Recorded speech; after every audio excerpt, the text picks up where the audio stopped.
Sabahınız xeyirli, gününüz uğurlu olsun. Bəli, su həyatdır, susuz yaşamaq olmaz. Yayda necə suya ehtiyac duyuruqsa, qışda da bu ehtiyac dəyişməz olaraq qalır. Bəs bədənimizdəki su balansını necə qoruya bilərik? Bu haqda bizə daha ətraflı məlumatı Mərkəzi Gömrük Hospitalının Urologiya şöbəsinin rəisi Bəhruz Xalıqov çatdıracaq. Buyurun Bəhruz bəy. Çox sağ olun. Bu mövzunu əslində belə başlamaq istəyərdim. Ümumiyyətlə, bədənimizin 3/2 hissəsinin sudan ibarət olduğunu, yəni toxumalarımızın 3/2 hissəsinin sudan ibarət olduğunu düşünərsək, günlük bədən ehtiyacımızın daha çox mayeyə olduğunu da buradan çıxartmaq mümkündür.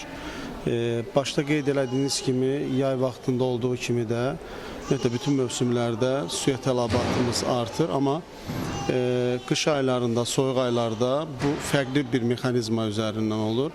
Yay aylarında bildiyimiz kimi mayenin çox hissəsi tər vasitəsilə xaric olduğu üçün və ya açıq havada işləyən insanlar, qapalı sahələrdə işləyən insanlara görə daha çox maye etkisinə səbəb olurlar və buna görə də onların da qəbulu və ehtiyacı buna görə hesablanmış olur.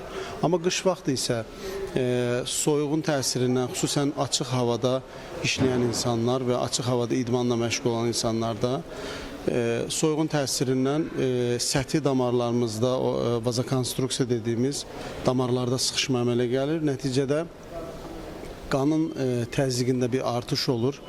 Qan daha çox iç daxili orqanlara axmağa başlayır və bunun da nəticəsində diürez dediyimiz sidiyə ifrazında bir artma əmələ gəlmiş olur. Və sidiyə artışının əmələ gəlməsi sidiyə tez-tez çıxmalara səbəb olur və s. İtkilərimiz hardan yaranır? Qış vaxtı daha çox havanın soyuq olması ilə əlaqədar olaraq nəfəslə, buxar vasitəsilə biz suyu itiririk. Təbii ki, qış vaxtı yaya görə daha az miqdarda maye etkisi olur. Ümumiyyətlə, qış vaxtı biz 20-40% hallarda artıq susama hissi azalmış olur. Həmçinin 40% diürez də artmış olur yaya görə, yəni sidiyə çıxma halları.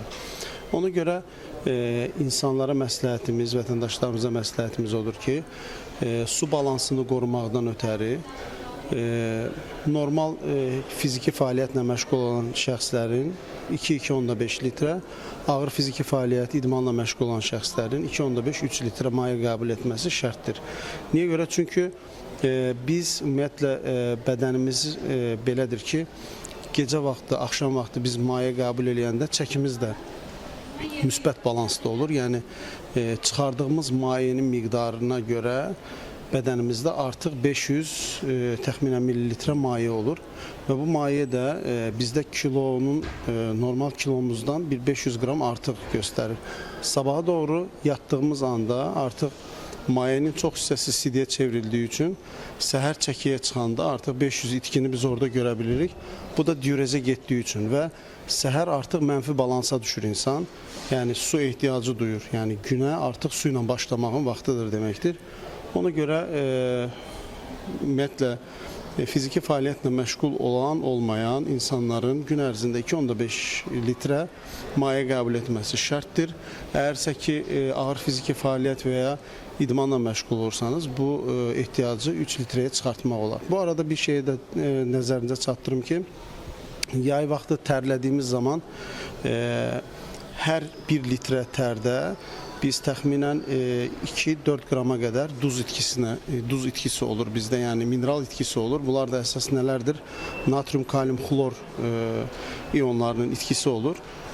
Qış vaxtı isə biz bunu görmürük. Nəyə görə? Çünki dediyim kimi tərləmə prosesi çox az olduğu üçün yayda, qış vaxtı biz bunu görmürük. Təşəkkür edirik Bəhruz bəy.